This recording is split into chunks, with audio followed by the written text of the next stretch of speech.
अस्सलाम वालेकुम। आप देख रहे हैं के न्यूज़ चैनल इंटरनेशनल। यूट्यूब पर हमारा चैनल सब्सक्राइब कीजिए और रहें दुनिया भर की खबरों से बाखबर। रुक करेंगे शेखुपुरा का, जहां से चौधरी अब्दुल खालिक रेसलिंग स्टेडियम में रेसलिंग टूर्नामेंट शेखुपुरा का इनेकाद हुआ, जो कि 12 अगस्त को शुरू होकर 14 अगस्त को अख्ताम पजीर होगा। मजीद जानते हैं हमारे ब्यूरो चीफ ताहिर खान की इस रिपोर्ट में। शेखुपुरा में पहली बार चौधरी अब्दुल खालिक रेसलिंग स्टेडियम में रेसलिंग टूर्नामेंट का इनकाद हुआ, जो कि 12 अगस्त से शुरू होकर 14 अगस्त को इख्तिताम पजीर होगा। 14 अगस्त को फाइनल जीतने वाला पहलवान रुस्तम शेखुपुरा मुंतखब होगा।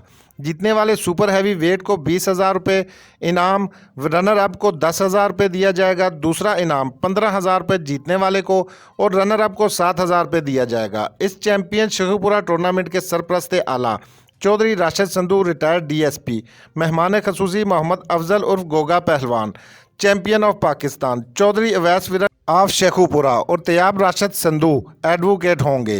सरपरस्त आला चौधरी राशिद संधू ने कहा कि इस टूर्नामेंट का मकसद नौजवानों को नशे जैसी लानत से बचाना और खेलों और सेहतमंद सरगर्मियों की तरफ मुतवज्जा करना है।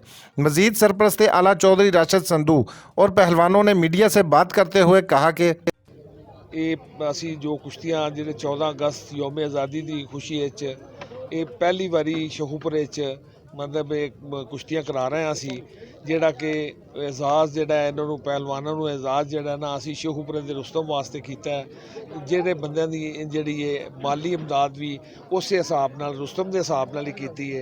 विनर जोड़ा असी उन्होंने 20,000 रुपया दे रहे हैं, दूसरे नंबर पर 15,000, इस तरह ही सारे सिलसिले जोड़े ने असी कोशिश कर रहे हैं कि पहलवानी के फरोग वास्ते शेखुपुरे पहली बारी ऐसा सिस्टम होया है। लोग जोड़े ने तुसीं वेख लिया कि अपना जिवें लोग जौक दर जौक आए ने तो इन्ना शौक इंशाअल्लाह मेरे मौला ने चाहा तो यह शौक जोड़ा हुण शुरू होएगा कुश्ती का।